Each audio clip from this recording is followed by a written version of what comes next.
नमस्कार दोस्तों, मैं प्रकाश। हमारे इस ऑडियो बुक चैनल में आपका स्वागत है। आज जिस बुक की समरी से हम सीखेंगे वह है 7 स्पिरिचुअल लॉज ऑफ सक्सेस, जिसको दीपक चोपड़ा ने लिखा है। दीपक चोपड़ा ईस्टर्न और वेस्टर्न वर्ल्ड में जीवन को जीने, हेल्थ और मेडिसिन फील्ड के बहुत ही जाने माने एडवोकेट है। इन्होंने 80 के आसपास किताबें लिखी हैं और उनमें से बहुत सी किताबें बेस्ट सेलर बन गई। 7 स्पिरिचुअल लॉज ऑफ सक्सेस अभी तक उनकी सबसे लोकप्रिय पुस्तक रही है। उनकी किताबें 25 भाषाओं से ज्यादा में अनुवाद हो चुकी है और वो north America, south America, India, Europe, Japan और ऑस्ट्रेलिया में सभी जगहों पर अपने लेक्चर्स देते हैं। एक सहज, एफर्टलेस, शक्ति और सरलता, सिंप्लिसिटी के साथ 7 स्पिरिचुअल लॉ वर्तमान समय की सेल्फ हेल्प राइटिंग का सर्वोच्च उदाहरण है। सफलता और उपलब्धि पर जोर देना कुछ लोगों को आध्यात्मिक स्पिरिचुअल नहीं लगता, लेकिन यही इस किताब का महत्वपूर्ण बिंदु है। The 7 spiritual law eastern thought और क्वांटम फिजिक्स से आती है और ये विश्वास, शक्ति और शांति से आता है। चोपड़ा पैसे से परे जाकर हमें अबंडेंस का मतलब क्या है वो बताते हैं। ये किताब कहती है कि द 7 स्पिरिचुअल लॉ सबसे ज्यादा शक्तिशाली सिद्धांत हैं जिनको आप आसानी से इस्तेमाल कर सकते हैं और अपनी सारी इच्छाओं को खुशी के साथ पूरा कर सकते हैं। अगर आप इसको प्रैक्टिस करते हैं तो आप महसूस करेंगे कि जो आप सपने देख रहे हैं उसे आप पूरा भी कर सकते हैं। सौभाग्य से सफलता के नियम कठिनाई और रहस्य वाले नहीं है, बल्कि इनको समझना और अप्लाई करना आसान है।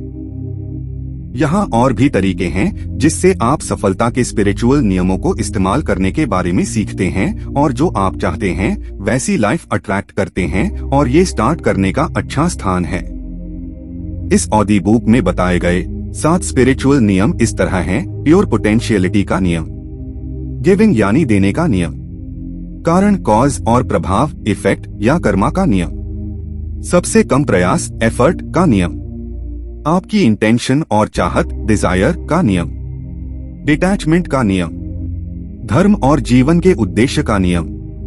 अब हम सफलता के 7 स्पिरिचुअल नियमों को विस्तार से बताते हैं और देखते हैं कि इनको जीवन में कैसे लागू करना है। शुद्ध क्षमता, प्योर पोटेंशियलिटी और संभावना पॉसिबिलिटी का नियम। सारी रचना का सोर्स शुद्ध चेतना प्योर कॉन्शियसनेस है और प्योर पोटेंशियलिटी मैनिफेस्ट करने के लिए एक्सप्रेशंस ढूंढती है। और जब हमें एहसास होता है कि हमारी ट्रू सेल्फ ही हमारी प्योर पर्सनालिटी है, तब हम उस पावर से अलाइन करते हैं जो यूनिवर्स में सब कुछ मैनिफेस्ट करती है। जब अहंकार ड्रॉप होती है तब नॉलेज रिवील होती है। चोपड़ा कार्लोस कैस्टेनेडा के कमेंट को रेफर करते हैं, जिससे अगर आप खुद की अहमियत को बनाते रखते हैं तो हम यूनिवर्स को शान से देखना शुरू कर देंगे। हम पहले प्योर पोटेंशियलिटी की स्टेट तक ध्यान और मौन के माध्यम से पहुंच सकते हैं, लेकिन हमें जजमेंट को छोड़ना होगा और प्रकृति को सराहना होगा। जब आपको फील्ड पता लग जाएगी तो आप इससे पीछे हट सकते हो और स्थितियां, भावनाएं, लोग और चीजों से स्वतंत्र हो सकते हो। सारी वेल्थ और क्रिएटिविटी इस फील्ड से बाहर निकल जाती है। क्या कभी आप नेचर में अकेले रहे हैं या डीप साइलेंस जैसे एक पल का एक्सपीरियंस किया है? अगर ऐसा है तो आपको यूनिवर्स के साथ शांति और कनेक्टेड की भावना महसूस हो सकती है। यह इस तरीके का शांतिपूर्ण या पीसफुल क्षण होता है जिसमें आप खुद का ट्रू सेल्फ ढूंढ सकते हैं और अपनी क्षमता को समझकर अपनी इच्छाओं को पूरा कर सकते हैं। जब आप खुद को अपने पर्यावरण और लोगों से कनेक्टेड फील करते हैं, तब आप महसूस करते हैं कि आप अलग एंटिटी नहीं हैं जो दुनिया के बाकी हिस्सों से कट ऑफ है। आप ये सेंस कर सकते हैं कि वर्ल्ड एनर्जी से भरा हुआ है जिसने हर किसी को और हर प्लैनेट को जोड़ कर रखा हुआ है। लेकिन सिर्फ प्लैनेट ही नहीं, ये एनर्जी पूरे ब्रह्मांड की अनलिमिटेड पावर का सोर्स है। जब आप इस कनेक्ट को फील करते हैं और आपको एहसास होता है कि आप एक सिर्फ इंसान नहीं हैं, बल्कि कॉम्प्लेक्स नेचर का अहम हिस्सा है, तो आपको पता लग सकता है कि आपके ट्रू सेल्फ की कोई लिमिटेशन नहीं है। अपने अंदर सही शक्ति को फीड करने से आप कुछ भी हासिल कर सकते हैं जो आप चाहते हैं, चाहे वो वेल्थ हो या सक्सेस या स्पिरिचुअल डेवलपमेंट। लेकिन खुद से कनेक्ट होने के लिए आपको खुद की अहंकार को खत्म करना होगा। जब आपकी ईगो हाई होती है तो आपका खुद से कनेक्शन खत्म हो जाता है और यही पोटेंशियल एनर्जी का एंड है। सौभाग्य से साइलेंट मेडिटेशन करने से आप कभी भी खुद से रिकनेक्ट हो सकते हैं। इसको करने के लिए अपनी ध्यान मेडिटेशन पर शांति से ध्यान केंद्रित करें और बिना निर्णय जजमेंट के अपने विचारों को ऑब्जर्व करना है। धीरे धीरे आप शांतिपूर्ण हो जाएंगे और आपका दिमाग और शरीर शांत होंगे, तो इससे आपकी अहंकार भी खत्म हो जाएगी और आप खुद को रिकनेक्ट के लिए अलाउ करेंगे। प्योर पोटेंशियलिटी के नियम को कैसे लागू करें? इस लॉ में लेखक आपको कुछ समय के लिए साइलेंट रहने के लिए बोल रहा है, जैसे आपको कुछ समय खुद को देना चाहिए, जैसे मॉर्निंग में 30 मिनट के लिए अकेले साइलेंट बैठना होगा और इवनिंग में भी 30 मिनट को देखना होगा। हर लिविंग की इंटेलिजेंस को देखना होगा। आपको नेचर को फील होगा और सनसेट होते हुए देखना चाहिए। बाहर निकलकर ओशन चाहिए। फूलों की महक को सूंघना चाहिए। घास की ताजगी को फील चाहिए। खुद को नेचर से कनेक्ट करना चाहिए और हर सुबह आपको ये करना चाहिए। अपने दिनों को इस बात से शुरू करना चाहिए कि मैं आज कुछ भी जज नहीं करूंगा। देने का नियम, गिविंग रूल। कभी आपने ये नोटिस किया है कि जितना आप देते हैं उतना आपको रिसीव होता है? ऑथर कहते हैं कि ऐसा होता है क्योंकि हमारा माइंड और हमारी बॉडी लगातार देने के मोड में रहती है और यूनिवर्स से रिसीव करती है।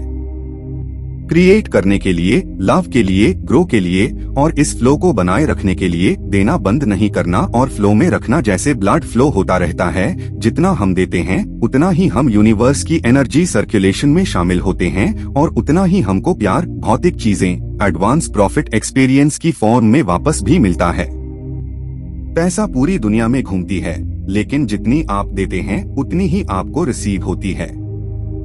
अगर आप दे रहे हैं तो खुशी से देना चाहिए। अगर आपके पास पैसा नहीं है तो आप सर्विस प्रदान करें। हम देने में कभी भी सीमित नहीं हो सकते क्योंकि इंसान का सच्चा स्वभाव ही अबंडेंस है। नेचर हमें सिर्फ जो चीज प्रोवाइड करता है जिसकी हमें जरूरत है और प्योर पोटेंशियल की स्टेट हमें इंटेलिजेंस और ज्यादा प्रोड्यूस करने की क्रिएटिविटी प्रोवाइड करती है। जैसे अगर आपके पास ज्यादा बड़ा सेविंग अकाउंट है तो आपको अपने साथी से बराबर तारीफ वापस मिलती है। लेकिन सेविंग करने के बजाय सफलता का बेहतर तरीका है आप पैसे का प्रवाह दुनिया में करते रहे। पैसे को होल्ड करने से यूनिवर्स में पैसे का फ्लो डिस्टर्ब होता है और देने और लेने का फ्लो भी खराब होता है। वास्तव में लैटिन रूट में करेंसी शब्द का मतलब होता है सर्कुलेट और फ्लो। इससे ये पता चलता है कि एंशिएंट ग्रीक और रोमन सभ्यता ने ये बात समझी थी कि पैसा सोसाइटी और लोगों के बढ़ने के लिए फ्लो होना चाहिए। यही कारण है कि सेविंग से ज्यादा लाभदायक इन्वेस्टमेंट्स होती है। उदाहरण के लिए आप अपने जीवन में मिनिमम वेज अर्न करते हैं और उसमें से ज्यादातर पेचेक आप बैंक में डालते हैं। तब भी आपके खाते का बैलेंस बढ़ेगा, लेकिन आप अमीर नहीं होंगे। लेकिन आप अपनी शिक्षा में लगातार निवेश जारी रखते हैं और सही क्लासेस लेते हैं तो आप कम से कम अपने बिजनेस के सीईओ बन सकते हैं। अगर आप शिक्षा में बुद्धिमानी से निवेश करते हैं तो उससे ज्यादा आपके पास वापस आता है, जो लाइफ टाइम सेविंग से ज्यादा रकम होता है। ये गिविंग और रिसीविंग का नियम सिर्फ पैसे पर अप्लाई नहीं होता, जबकि ये लव, फ्रेंडशिप, सपोर्ट और उन सभी चीजों पर अप्लाई होता है जो हम सोशली एक्सचेंज करते हैं। अगर आप ये सोशल करेंसी दूसरे को देने के लिए इस्तेमाल करते हैं तो आपको इनाम मिलेगा। जितना प्यार लोग एक सोसाइटी में देते हैं उतना ही प्यार दूसरे के साथ शेयर कर पाते हैं और लगातार ग्रो होते हैं। लेकिन सामान्य तौर पर यह तब काम करता है जब सब देने और रिसीव करने के लिए प्रिपेयर होते हैं। उदाहरण के लिए ज्यादातर लोग ऐसे पार्टनर चाहते हैं जो उन्हें प्यार करे और उनकी देखभाल करें, लेकिन बहुत उनमें से ये भूल जाते हैं कि रिश्ते में प्यार देना और केयर करना भी जरूरी है। अगर हर कोई सिर्फ प्यार लेने में फोकस करता है और देने में विश्वास नहीं कर रहा है तो हम सब अकेले रह जाएंगे और दुखी रहेंगे। देने के नियम को कैसे लागू कर सकते हैं? बस अपने आप से वादा करें कि आज जब मैं बाहर जाऊंगा मैं निश्चित रूप से किसी ऐसे इंसान को कुछ दूंगा जिससे मैं मिलने जा रहा हूं। मैं उन्हें खुशी दूंगा, प्यार दूंगा। मैं अपनी जिंदगी में खुशियों को बढ़ाऊंगा और दूसरों की भी खुशियों को बढ़ाऊंगा। आपको खुद से ये भी वादा करना चाहिए कि जब आप बाहर जाएंगे तब मैं नेचर से गिफ्ट भी रिसीव करूंगा। मैं फ्रेश एयर फील करूंगा, मैं सनसेट होते हुए देखूंगा, बर्ड्स को सुनूंगा और उनके साथ गाऊंगा, और जो दूसरे लोग मुझे देखकर स्माइल करते हैं उनको मैं स्माइल दूंगा। मैं नेचर से गिफ्ट रिसीव करूंगा। जो उपहार आपको मिलेगा, चाहे वो भौतिकवादी या प्रकृति से संबंधित हो या चाहे कॉम्प्लीमेंट हो, उन सारे उपहारों को स्वीकार करना चाहिए। आपको खुद से वादा करना होगा कि जीवन के सबसे कीमती उपहार जैसे प्यार, देखभाल, स्नेह, समर्थन, सराहना लेने और देने से अपनी वेल्थ सर्कुलेट करते रहना। जब भी मैं किसी से मिलूंगा तो चुपचाप उनकी जिंदगी में हैप्पीनेस और खुशी के लिए प्रार्थना करूंगा। कर्मा और कारण और प्रभाव, कॉज एंड इफेक्ट का नियम। हम सबको इस स्लोगन के बारे में पता है, जैसे just do it, live the moment. ये हमें बताते हैं कि अवसरों को पकड़ लेना चाहिए, लेकिन रियल में जीवन का असली फायदा उठाने के लिए ये कंसिडर करना जरूरी है कि डिसीजन करते समय सबसे बेनिफिशियल चॉइस क्या है। इसका मतलब है अपने चॉइस मेकिंग के बारे में जागरूक होना। आखिरकार हम हर समय चॉइस करते हैं, कई बार बिना जाने ही हम ऐसा कर रहे हैं। असल में हमारी ज्यादातर चॉइस अनकॉन्शियस होती है। उदाहरण के लिए, जब आप शॉपिंग करते हैं तो आप बहुत सारा जंक फूड लेते हैं बिना ये सोचे कि वो आपकी सेहत और पर्यावरण को इफेक्ट करता है, और दुर्भाग्य से ये हमारा अनकॉन्शियस व्यवहार स्वाभाविक रूप से आता है। तो अच्छी चॉइस करने के लिए अपने एक्शन को पॉज करके देखें कि वो आपके ऊपर और दूसरे लोगों पर क्या प्रभाव डालते हैं। आप अपना जंक फूड खरीदने की आदत को कैसे टाल सकते हैं? इसके लिए पहले अपना बजट देखें और तब उन उत्पादों को चुनें जो आपकी सेहत के लिए फायदेमंद है और प्रोडक्शन प्रोसेस के समय दूसरे लोगों, जानवरों और पर्यावरण को कम से कम नुकसान करेगा। अपनी जिंदगी में हर दिन अच्छी चॉइस करने के लिए आपको अपने एक्शन चुनने होंगे जो दूसरों के लिए खुशी और गुडविल लाएंगे, और कुछ मामलों में चॉइस बहुत ऑब्वियस लग सकती है। दूसरे केसेस में कुछ चॉइसेस टफ हो सकती है। अगर आपकी कोई इंसल्ट करता है तो आपके पास दो चॉइसेस है। पहला, आप उसके व्यवहार से हर्ट हो सकते हैं और बदला ले सकते हैं, या दूसरा, आप इस बात को मना कर सकते हैं कि आप प्रभावित हुए हैं। दूसरा ऑप्शन चुनने से आप अपने इमोशन को काबू में करते हैं और दूसरे के साथ वैसे ही व्यवहार करते हैं जैसा आप चाहते हैं। कर्मा के सिद्धांत या इस कारण और प्रभाव को अपनी जीवन में कैसे लागू कर सकते हैं? जब भी चूज करना हो तब खुद से दो सवाल पूछने चाहिए। पहला, कि उस चॉइस के परिणाम क्या होंगे, और दूसरा, क्या ये चॉइस मेरे लिए और जो इस चॉइस से प्रभावित होंगे दोनों के लिए खुशी लाएगी। ये गाइडेंस आपको अपने लिए और दूसरों के लिए सही चूज करने के लायक बनाएगी। लेखक का कहना है कि हर एक्शन एनर्जी का सोर्स है जो हमारी जिंदगी के किसी भी पल में हमें वापस मिल सकती है। जैसा आप कहते हैं, जैसा करोगे वैसा मिलेगा। उदाहरण के लिए, अगर आप कुछ गलत करते हैं तो कर्मा आपको इफेक्ट करेगा। अगर अच्छा व्यवहार करते हैं या किसी की मदद करते हैं तो कर्मा भी आपके साथ अच्छा करेगा। अगर हम किसी को फ्रूट्स देते हैं या खुशी देते हैं तो हमें वापस भी मिलेगा। इसलिए जो भी फैसला और चॉइस आप करते हैं उसको हमेशा समझने के बाद लो। हमेशा कुछ भी करने से पहले खुद से पूछे कि क्या ये आपके लिए अच्छा होगा या आपके आसपास के लोगों के लिए अच्छा होगा। क्या मेरा एक्शन दूसरे को आराम देगा या अनकंफर्टेबल कर देगा? इसलिए हमेशा अपने एक्शन और फैसले लेते वक्त ध्यान रखना चाहिए कि इससे सिर्फ आपकी और आप 23 प्रकाश कुमार पार्क, सबसे कम प्रयासों का नियम। लोग उन परिस्थितियों के बारे में चिंता करने में अपना ज्यादा समय खर्च कर देते हैं जिसमें वो खुद है। उदाहरण के लिए, एक इंसान बिना पार्टनर के इरिटेट हो सकता है, लेकिन जब वो एक रिलेशनशिप में आता है तब नई परेशानियां उठती हैं। क्या ये रिश्ता उसकी आजादी को सीमित कर रहा है? क्या वो सच में प्यार में है? शुक्र है कि इरिटेशन का सलूशन है। आप अपनी वर्तमान स्थिति को सरल तरीके से स्वीकार कर सकते हैं। उदाहरण के लिए, आप एक ऐसे रूममेट के साथ हो जो बहुत डिफिकल्ट है। वो कभी सफाई नहीं करता और जब भी जगह गंदी होती है तो आपसे गुस्सा होता है। ये बहुत ट्रिकी सिचुएशन है, एक तो आप रूम चेंज करने का सोच सकते हैं, लेकिन ऐसा करने में समय और पैसा लगेगा। तो इस मुद्दे को हल करने का सबसे बेस्ट सोल्यूशन क्या है? जवाब है, कभी भी प्रॉब्लम के साथ फाइट नहीं करना, इसके बजाय इसको फेस करना और एक्सेप्ट करना। हमेशा एक डिफिकल्ट लेसन से आप जरूर कुछ सीखते हैं, और जो लोग जीवन को कठिन बनाते हैं वो आपको कुछ सिखाते हैं। इस केस में लेसन ये हो सकता है कि आप खुद के लिए खड़े हो और ये सीखना कि दूसरे के एक्शन से कैसे कम अफेक्ट होना है। सिर्फ सिचुएशन को स्वीकार करने से ही आप सीख भी सकते हैं और ग्रो भी हो सकते हैं। आप इस एक्सेप्टेंस को आगे तक ले जा सकते हैं और डिफेंसलेसनेस को अभ्यास करके ऊर्जा को सेव करके रख सकते हैं। इसका मतलब है उन ख्वाहिशों और जरूरतों से छुटकारा पाना जहां आप दूसरे को ये विश्वास दिलाते हैं कि आप सही हो और वो गलत। डिफेंसलेसनेस का मतलब है जिसमें दोनों पार्टीज को अपने विचारों को साझा करना, बिना किसी तर्क के और बिना ये सोचे कि उनकी भावनाओं को कोई जांच करेगा। यहाँ लेखक का कहना है कि नेचर के इंटेलिजेंस फंक्शंस एफर्टलेस काम करता है। ये प्यार, स्नेह, निश्चिंतता के साथ काम करता है, और जब हम प्रेम, स्नेह और आनंद के साथ पूरे बल के साथ काम करते हैं तब हम सफलता और सौभाग्य को एफर्टलेस पा सकते हैं। कम एफर्ट्स को कैसे लागू कर सकते हैं? यहाँ लेखक कहते हैं कि आपको स्वीकृति को अभ्यास करना चाहिए। मतलब आपको लोगों की स्थिति, परिस्थितियों और घटनाओं को स्वीकार करना चाहिए जैसे वो हैं, क्योंकि सब कुछ जाने के बाद मैं समझ जाऊंगा कि इस पल में हम जैसे हैं हमें वैसा ही होना चाहिए, क्योंकि पूरा यूनिवर्स ऐसा ही है और इसको ऐसा ही होना चाहिए। इसीलिए मैं करंट मोमेंट में स्ट्रगल नहीं करूंगा, मैं इस पल को ऐसे ही स्वीकार करूंगा और पूरी तरह से स्वीकार करूंगा।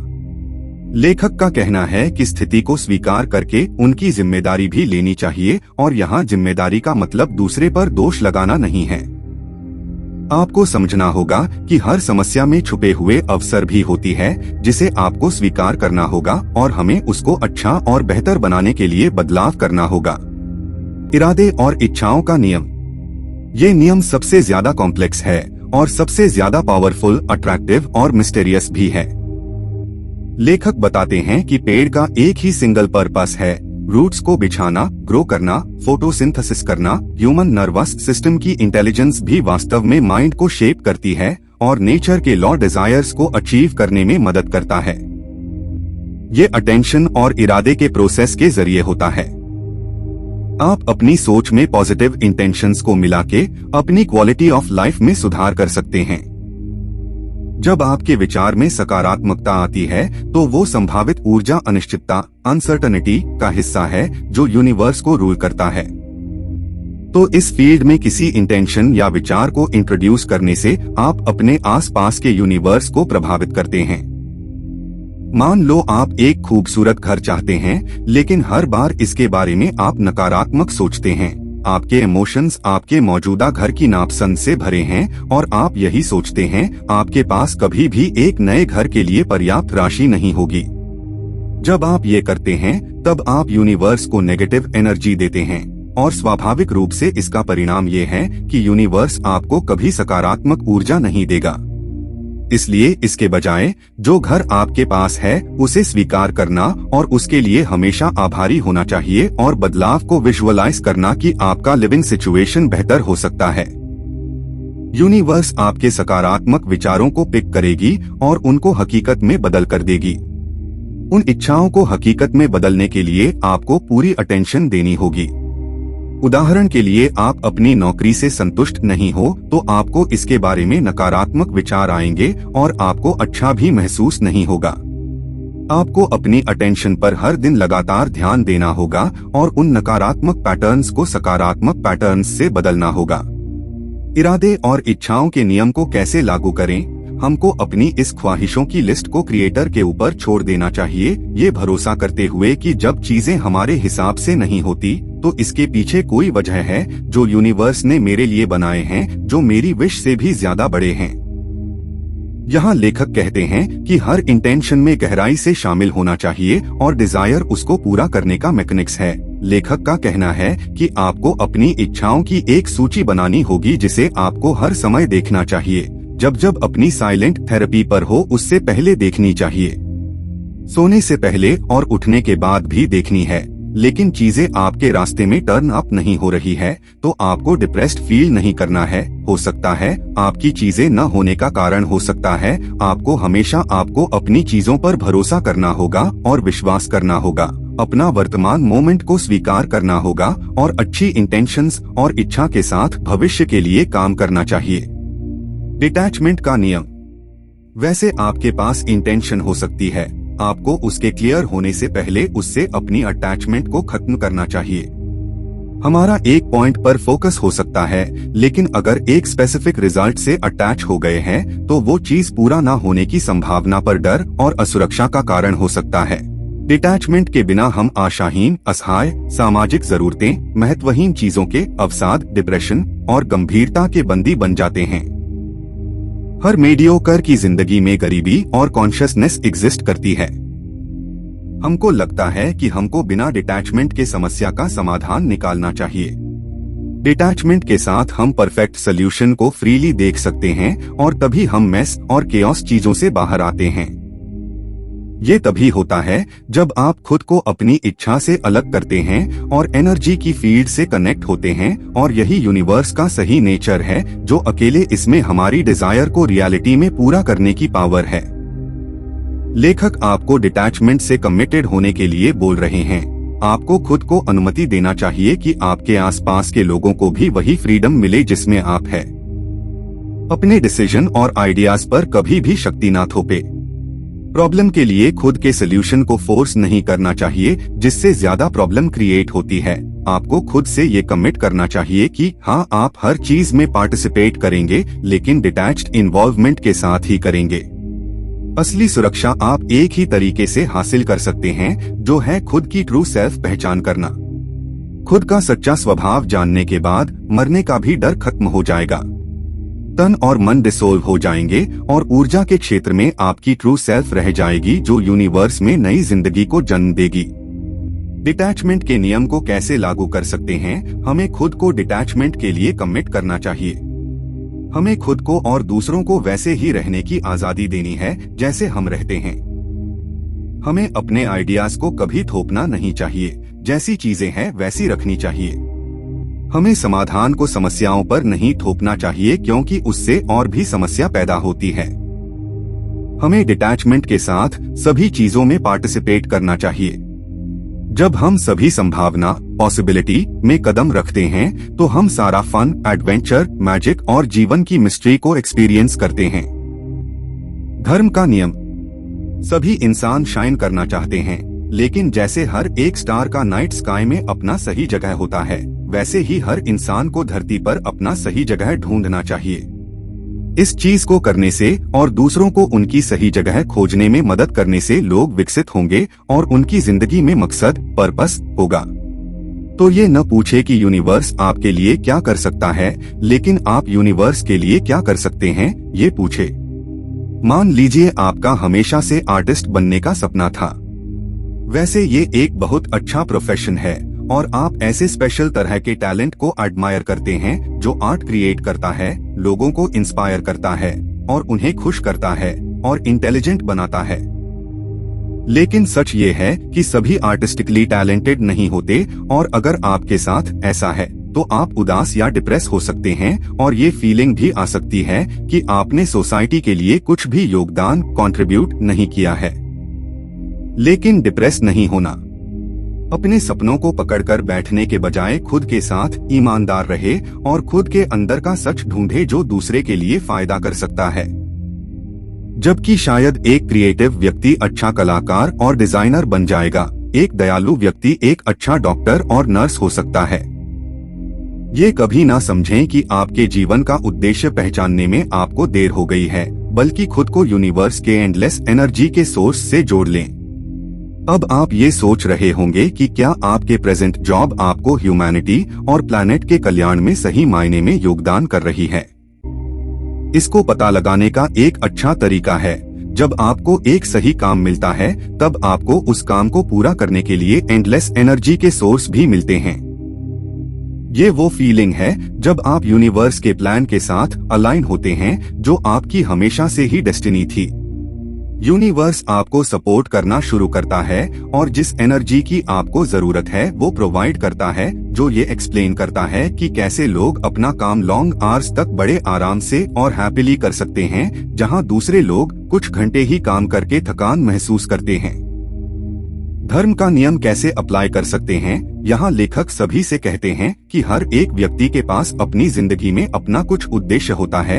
उनके पास दूसरे लोगों को देने के लिए कुछ तरीके के गिफ्ट्स और टैलेंट होते हैं, और जब हम लोग इस यूनिक टैलेंट को सर्विस के साथ मिक्स करते हैं, जिसमें दूसरों को दया, मदद, समर्थन देना चाहिए, तो हम लोग भावनाओं को महसूस करते हैं, अनुभव करते हैं, और हमारी आत्मा खुशी महसूस करेगी और हमारी स्पिरिट विनर फील करेगी, और ये पूरे वर्ल्ड और यूनिवर्स में हर एक का अंतिम लक्ष्य है।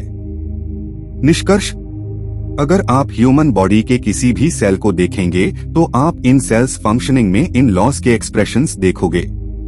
हर सेल, चाहे वो stomach cell, heart cell, brain cell, सभी का जन्म प्योर पोटेंशियल लॉ में ही होता है।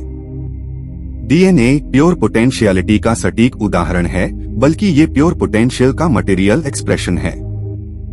सभी सेल में अलग अलग रास्ते में वही डीएनए एग्जिस्ट करता है, जो हर सेल की यूनिक रिक्वायरमेंट को पूरा करता है। हर सेल गिविंग लॉ के माध्यम से काम करता है। एक सेल तभी जिंदा और हेल्थी होता है जब वो बैलेंस और इक्विलिब्रियम की स्टेट में होता है। कर्मा का कानून हर सेल के थ्रू ब्यूटीफुल एग्जीक्यूट होता है, क्योंकि ये इंटेलिजेंस में बिल्ट होता है, जो हर स्थिति का सबसे उपयुक्त और सही प्रतिक्रिया देता है। कम से कम प्रयास, एफर्ट का कानून भी शरीर में हर सेल के द्वारा एग्जीक्यूट होता है, जो काम को रेस्टफुल समय में भी कुशल बना देता है। इरादा और इच्छा के नियम के माध्यम से हर सेल की इंटेंशन प्रकृति की इंटेलिजेंस को व्यवस्थित, ऑर्गेनाइज करने में उपयोग करती है। हर सेल डिटैचमेंट का लॉ एक्सप्रेस करता है। ये आने वाले आउटकम की इंटेंशन से डिटैच रहता है। हर एक सेल धर्मा के लॉ को भी एक्सप्रेस करता है। हर सेल को अपना सोर्स और हायर सेल्फ डिस्कवर करना चाहिए, अपने साथियों को सर्व करना चाहिए और यूनिक टैलेंट को एक्सप्रेस करना चाहिए।